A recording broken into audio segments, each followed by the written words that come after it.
आज के एडिटोरियल हम लोग पढ़ना शुरू करें उससे पहले ज़रूरी होगा कि आप थोड़ा सा कॉन्टेक्स्ट समझिए। जैसा कि आप जानते हैं कि रिसेंटली रसिया के प्रेसिडेंट जिनका नाम है पुतिन, उनकी विज़िट हुई थी हमारे देश में यानी इंडिया में,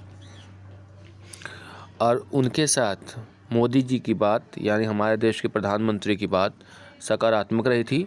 और बातचीत के दौरान इस बात का आश्वासन या फिर कहोगे कंफर्म कर दिया गया था कि जो S-400 मिसाइल सिस्टम है जो रूस से भारत खरीदेगा।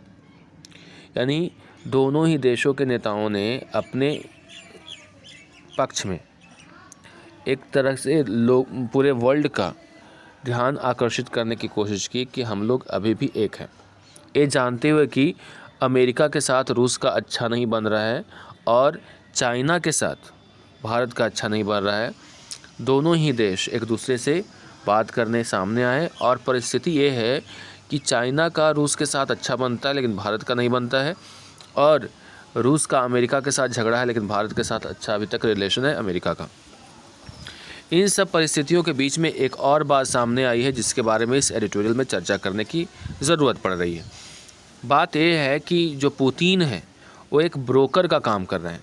ब्रोकर का मतलब होता है जो मध्यस्थता करता है, मीडिएटर जिसको कहते हैं। अब क्या ब्रोकर करता है कि दो लोगों के बीच में डील फाइनल करवाता है। अब जो पुतिन है वो एक ब्रोकर के तौर पे आए हैं और भारत और चाइना के बीच में जो संबंध में खटास आई है उसके बीच में समझौता करवाना चाहते हैं। वो चाह रहे हैं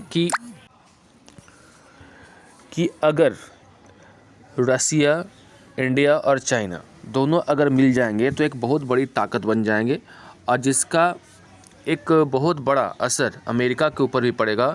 उसको भी लगेगा कि एक जो टाई है तीनों लोगों का वो ख़तरनाक हो सकता है।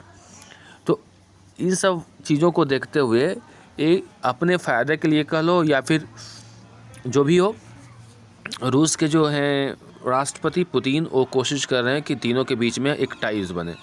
इसके बारे में पूरा का पूरा एडिटोरियल आप देखेंगे।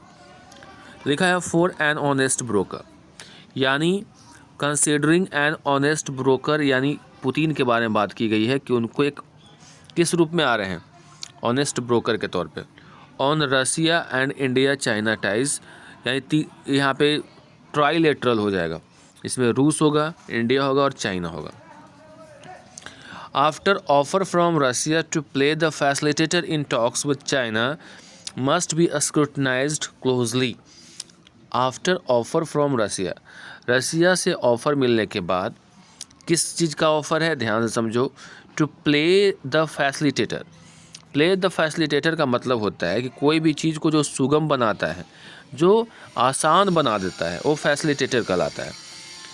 इन टॉक्स किसके साथ? चाइना के साथ। यानी चाइना के साथ बातचीत को शुरू करने में जो फैसिलिटेटर का काम को करने की बात कही है रसिया ने, इसको क्या करने की ज़रूरत है? स्क्रूटनाइज्ड करने की ज़रूरत है, यानी छानबीन करना, इज कॉल्ड स्क्रूटनाइज करना, यानी इसको छानबीन करने की ज़रूरत है। यानी भारत के लिए कहा जा रहा है कि जो रूस के तरफ से आपके पास प्रस्ताव आया है कि फैसिलिटेटर के तौर पे वो काम करना चाहता है आपके साथ और चाइना के साथ जो बातचीत होगी उसमें, इसको ध्यान से छानबीन करने की ज़रूरत है। कहीं रूस अपने फ़ायदे के लिए तो नहीं हम लोगों का इस्तेमाल कर रहा है, इन सब चीज़ों को देखना होगा। Days after meeting prime minister Narendra Modi, यानी प्रधानमंत्री नरेंद्र मोदी से मिलने के एक दिन बाद, कहाँ मिले थे? तो दिल्ली में। Russian president Vladimir Putin held a summit via video conference with Chinese president Xi Jinping. Bharat के प्रधानमंत्री से मिलने के बाद अगले दिन क्या किया उन्होंने चीन के जो प्रेसिडेंट हैं शी जिनपिंग, उनके साथ वीडियो कॉन्फ्रेंसिंग के माध्यम से जुड़े, यानी मीटिंग की। वाइल द टू मीटिंग्स में have focused on bilateral issues, हालांकि ये जो दोनों ही मीटिंग्स हुई वो दोनों ही द्विपक्षीय वार्ता हुई, यानी द्विपक्षीय मतलब दो देशों के बीच में इन्हीं दो पक्षीय जो मुद्दे हैं उस पर वार्ता हुई। यानी इंडिया के साथ उनका अलग मुद्दा था और चीन के साथ उनका अलग मुद्दा था, उस पर बातचीत हुई। The conversations appear to have overlapped in unusual way, लेकिन ये जो कॉन्वर्सेशन हुआ वो एक दूसरे पे क्या हुआ, ओवरलैप करने का मतलब क्या होता है, ये दोनों जो टॉक्स हुई, उधर का इशू है इधर का इशू एक दूसरे से मिश्रण हो गया अनयूजुअल तरीके, असामान्य तरीके से। यानी दोनों देशों के साथ व्लादिमीर पुतिन की जो बात हुई वो बायलैटरल इश्यूज़ पे हुई, लेकिन कुछ ऐसे मुद्दे थे जो ओवरलैप कर गए। According to a senior Kremlin officer, उन्होंने क्या कहा, उनके अनुसार यानी क्रेमलिन ऑफिसर के अनुसार उनका कहना था, after discussing mister Modi India's problems with Chinese aggression which were raised publicly during the visit by Defense Minister Rajnath Singh. कह रहा है कि मोदी से मिलने के बाद, डिस्कशन करने के बाद इंडिया के प्रॉब्लम के बारे में with Chinese aggression which were raised publicly, जो कि पब्लिक में आ गया था, किसके दौरान, during visit bye defence minister Rajnath Singh, जब राजनाथ सिंह की विजिट हुई थी। मिस्टर पुतिन ब्रीफ्ड, पुतिन ने बताया कि जो चाइना का एग्रेशन के कारण जो प्रॉब्लम्स हुए हैं भारत में, ये पब्लिकली तब आया जब डिफेंस मिनिस्टर हमारे देश के राजनाथ सिंह विजिट पे थे, गए थे रूस, पता ही होगा। Mister Xi on this his talks in Delhi, mister Xi अपनी बात को दिल्ली में रखे थे। The official then indicated that a trilateral summit of the leaders of Russia, India and China could be held. उसके बाद जो ऑफिशियल जो था उसने ये भी बात का इशारा किया कि ट्राइलेटरल समिट हो सकता है, यानी 3 देशों का समिट, और 3 देशों के समिट में कौन कौन होंगे, रूस, इंडिया और चाइना, जिसका नाम होगा RIC। ये हो सकता है इन नियर फ्यूचर, आने वाले समय में। यानी यहाँ पे जो रूस के प्रेसिडेंट है वो चाह रहे हैं कि तीनों मिलें, ठीक है। Which could pick up on the Modi Putin ji conversation during the RIC summit on the sidelines of the Osaka G20 summit in 2019। यानी देखिए, रूस, चाइना और इंडिया भी G20 समिट का एक हिस्सा है और उन्होंने भाग लिया था समिट में 2019 में। तो कह रहा है कि अगर ऐसा होता है कि RIC का ये जो ट्राइलैटरल टॉक अगर होता है तो किसके किसके बीच में कॉन्वर्सेशन होगा, मोदी के बीच में, पुतिन के बीच में और सी जिनपिंग के बीच में कॉन्वर्सेशन होगा ड्यूरिंग एन RIC समिट। किसके दौरान, RIC समिट के दौरान, जो कि साइडलाइंस होगा। साइडलाइंस का मतलब क्या होता है, उसके अलग या इतर कह सकते हो। यानी जो ओसाका में G20 समिट 2019 में हुआ उसके इतर यानी उससे अलग एक अलग तरह का एक समिट होगा जिसका नाम RIC होगा, जिसमें मोदी, पुतिन और जी यानी इंडिया, चाइना और रसिया भाग लेंगे। हाउएवर मतलब हालांकि, much has occurred between that summit and today, हालांकि अच्छा खासा समय गुजर गया है, अब बहुत कुछ बदल गया है तब में और आज में। 2019 और आज में इंडिया और चाइना के बीच में रिलेशन काफ़ी खटास आया है, तो वही उसी ओर इशारा कर रहे हैं। China's aggression at the line of actual control has dented hopes of peaceful coexistence. China का जो एग्रेशन है, आक्रमण है, कहाँ, लाइन ऑफ एक्चुअल कंट्रोल पे, LAC पे, इट हैज़ डेंटेड का मतलब कमज़ोर कर दिया है, होप्स मतलब आशा। किस चीज़ की आशा को कमज़ोर किया है, कि दोनों ही एक दूसरे के साथ पीसफुली एग्जिस्ट करेंगे, यानी साथ में एग्जिस्टेंस होने का जो पीसफुली शांतिपूर्ण तरीके से जो एक आशा थी उसको चाइना के एग्रेशन ने कमज़ोर कर दिया है। And growth between the neighbours that had been outline during the RIC as well as Modi ji और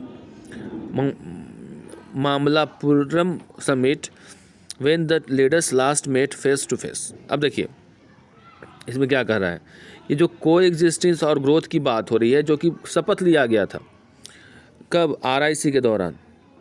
यानी RIC मतलब समझ रहे हैं, रसिया, इंडिया और चाइना के जो समिट हुए थे उसके दौरान एक कसमें खाई गई थी, वादा किया गया था कि जो प्रॉब्लम्स हैं दोनों नेबर्स के बीच में उसको आउटलाइन किया गया था, उसको अंडरलाइन किया गया था, ध्यान में लाया गया था।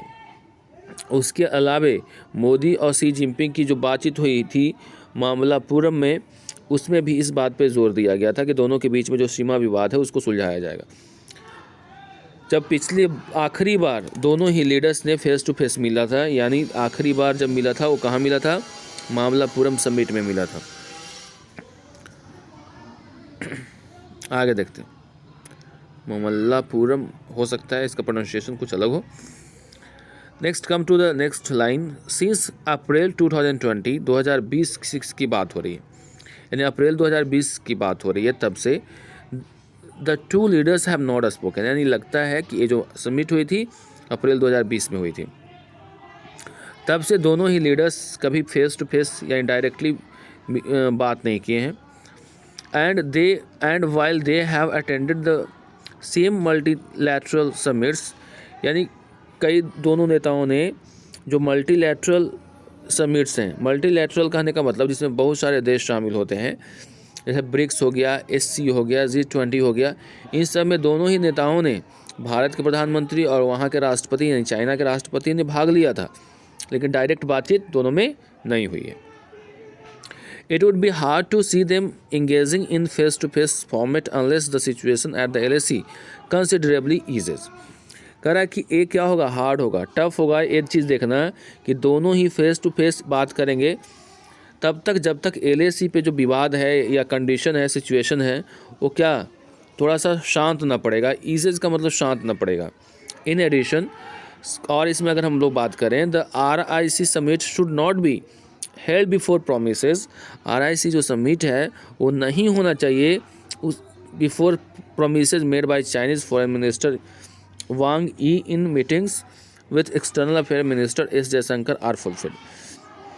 यानी जब तक चाइना के फॉरेन मिनिस्टर वांग जी के द्वारा जो मीटिंग में वादे किए गए थे, प्रोमिसेस किए गए थे, उसको फुलफिल नहीं कर दिया जाता है जो उन्होंने भारत के foreign external affair ministers S Jaishankar के साथ की थी, तब तक दोनों को, यानी दोनों में बातचीत नहीं होनी चाहिए, ऐसा कहना चाह रहा है।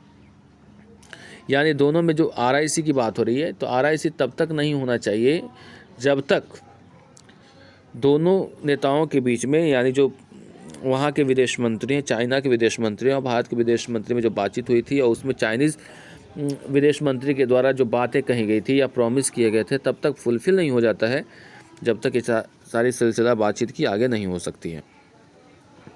आगे देखते हैं। While India, Russia defense and bilateral ties have considerably strengthened, कहा जाए कि अगर बात अब दूसरी तरफ करें, while मतलब जबकि इंडिया और रूस के बीच में डिफेंस एंड बायलैटरल टाइज जो है वो पूरी तरह से स्ट्रेंथन है, ताकतवर हो गई है, specially after Modi government's decision to go ahead with its purchase of S-400 missile.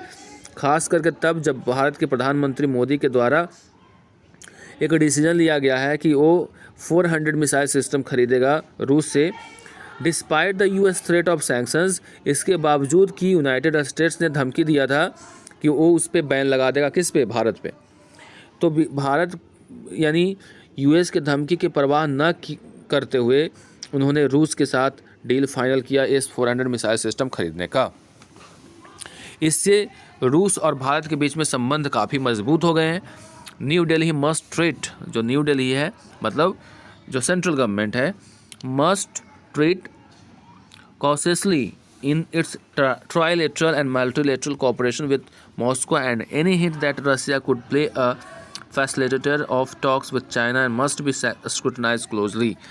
तो यहाँ पे सलाह दी जा रही है कि जो सेंट्रल गवर्नमेंट है वो सावधानी पूर्वक जो ट्राइलेटरल टॉक्स होते हैं, मल्टीलेटरल कोऑपरेशन की बात हो रही है, या फिर किसी भी तरह का जो हिंट मिलता है रूस के तरफ से कि वो फैसिलिटेटर यानी दोनों के बीच में बातचीत करवाना चाहता है चाइना के साथ, तो इसको बहुत ही ध्यान से छानबीन करने की ज़रूरत है, स्क्रूटनाइज करने की ज़रूरत है। चलिए आगे बढ़ते हैं। Russia and China have consolidated their support for each other. रूस और चाइना जो है वो एक दूसरे को सपोर्ट करने के लिए सामने आ गए हैं, यानी कंसोलिडेट करना मतलब समेकित हो गए हैं, यानी दोनों ने एकता दिखाई है। In the face of US concerns, अब देखिए जो प्रॉब्लम US का अब देखिए यहाँ पे चाइना और US में झगड़ा चलता है, उसी प्रकार रूस और US में भी अभी तनातनी है, तो दोनों तो एक ही मकसद के लिए है, इसलिए दोनों में तो हो सकता है, मान लेते हैं। लेकिन भारत के साथ ऐसा नहीं है। भारत का रूस के साथ भी अच्छा है और यूएस के साथ भी अच्छा है। तो भारत इसमें पढ़ने से पहले, यानी जो ट्राइलेटरल टॉक है या फिर मल्टीलेटरल टॉक है, उसमें पढ़ने से पहले उसको ध्यान से समझना पड़ेगा। फेस यानी ये दोनों सामने साथ ही इसलिए आ रहे हैं क्योंकि वो किसको फेस करना है उनको, यूएस को। तो US concerns over Russian action against Ukraine and Chinese action on Taiwan. इधर यूएस का जो कंसर्न है, चिंता है, वो रूस का एक्शन जो यूक्रेन में है उसको लेकर के, यानी रूस जो है यूक्रेन पे हमला करना चाह रहा है, यानी अपने में उसको लेना चाह रहा है, और चाइनीज इसको अपने ताइवान को अपने साथ लेना चाहता है। Russia is also deeply dependent on Chinese investment. और रूस जो है पूरी अच्छी तरह से डिपेंडेंट है चाइनीज़ इन्वेस्टमेंट पे, particularly in 30 year S-400 billion gas pipeline, और ख़ास कर जो 30 ईयर का $400 बिलियन गैस पाइपलाइन है उस पे। On Afghanistan, Russia has shown that it was prepare to cut India out of negotiation held by the troika plus group with the US. अब अफ़गानिस्तान के मुद्दे को लेकर के अगर देखें तो जो रूस है वो भारत को इससे अलग रखना चाहता है, इस निगोशिएशन से जो बातचीत हुई है, जो कि ट्राइका प्लस ग्रुप और यूएस के साथ हुई है। उसमें चाइना भी है एंड पाकिस्तान भी है। तो इस ग्रुप से भारत को अलग रखा है, ठीक है। एनी एक्सपेक्टेशन, किसी भी तरह का जो एक्सपेक्टेशन है that mister Putin could play honest broker between Modi and Xi Jinping must take these factors into account. किसी भी तरह का जो मैटर है कि जो पुतिन है एक ऑनेस्ट ब्रोकर की तरह रोल प्ले कर सकते हैं कि नहीं मोदी और शी जिनपिंग के बीच में, इसको ध्यान में रखना पड़ेगा इस फैक्टर्स को। While India must continue to talk with tightrope between Moscow and Washington. हालांकि भारत के लिए एक मुश्किल का घड़ी ये है कंटिन्यू रखना अपनी बातचीत को, जो कि मॉस्को और वाशिंगटन के बीच में दोनों है। अब ये ऐसा क्यों कहा जा रहा है? क्योंकि भारत के लिए टफ इसलिए होगा क्योंकि मॉस्को और वाशिंगटन में अच्छा बन नहीं रहा है। मॉस्को यानी कहने का मतलब रूस, और वाशिंगटन कहने का मतलब अमेरिका। रूस और अमेरिका के बीच में अच्छा बन नहीं रहा है, उसके बीच में इसको चलना है दोनों को साथ लेकर के। इसलिए कहा गया कि टाइट रोप है। टाइट रोप का मतलब वैसा रोप जिस पे चलना मुश्किल होता है, यानी थोड़ा सा कठिनाई भरा होता है। एंड इट्स मतलब सावधानी से चलना होता है। And it's partners in Eurasia versus those in the Indo Pacific. अब दो लोग इसके सामने हैं। एक यूरेशिया कहने का मतलब है यूरोप और एशिया दोनों को लेकर चलना है। दूसरी तरफ इंडो पैसिफिक कंट्रीज़ हैं जैसे अमेरिका वगैरह है। तो सब के साथ सामंजस्य बैठाना थोड़ा सा अभी एक सावधानीपूर्वक काम करने जैसा है। It needs to disentangle this threads from the very potent thread. कह रहा है कि अब ये तो मामला पूरा उलझा हुआ है। उलझा इसलिए है कि अमेरिका और रूस दोनों एक दूसरे के दुश्मन बने हुए हैं, और यहाँ पे भारत दोनों को चाहता है। चाइना का रूस के साथ अच्छा बनता है लेकिन भारत का नहीं बनता है। तो ऐसी परिस्थिति में साथ आने से पहले कोई भी बायलैटरल टॉक होता है या ट्राइलैटरल टॉक होता है, किसी भी तरह के संबंध रखने से पहले एक जो उलझा हुआ गांठ है उसको डिसइंटेंगल करना होगा। यानी आप बहुत सारे धागे देखें, थ्रेड्स का मतलब क्या होता है? धागा होता है। धागा जो उलझा हुआ है उसमें से आपको जो पोटेंट थ्रेड है, यानी जो थोड़ा सा मजबूत थ्रेड है, उसको बाहर निकालना होगा। It faces directly and bilaterally from its northern neighbour where it has little choice but to follow an independent path. और जो इसको क्या करना चाहिए, जो पोटेंट है उस थ्रेड को, जो इसको फेस करता है डायरेक्टली, बायलैटरली यानी द्विपक्षीय रूप से, जैसे कि जो नॉर्दर्न नेबर है, नॉर्दर्न साइड में जो नेबर हैं उनके साथ, जहाँ पे इसके पास ना के बराबर चॉइस है but to follow an independent path. इन सब मामले में अपना खुद का जो पाथ है, अपना जो रास्ता है उसको फॉलो करना है। यानी कहना ये चाह रहा है कि भारत को कोशिश करनी चाहिए कि आप समझ बूझ के कोई भी फैसला लें, कोई भी देश के साथ आपका संबंध खराब नहीं होना चाहिए। भारत किसी पर डिपेंड ना रहे, वो अपना इंडिपेंडेंट पाथ चुने कि संबंध रखना है उसको कौन से कंट्रीज़ के साथ, कौन से कंट्रीज़ के साथ नहीं, और जो भी फैसला ले समझ बूझ करके ले, किसी के बहकावे में आकर के न ले। यानी भारत के पास अब ना के बराबर चॉइस है बट टू फॉलो का मतलब क्या हुआ, except following an independent path, अपना खुद का जो रास्ता है उसको चुनने के अलावा। That's all for today. इसको पढ़िए, समझिए और फिर मिलते हैं कल।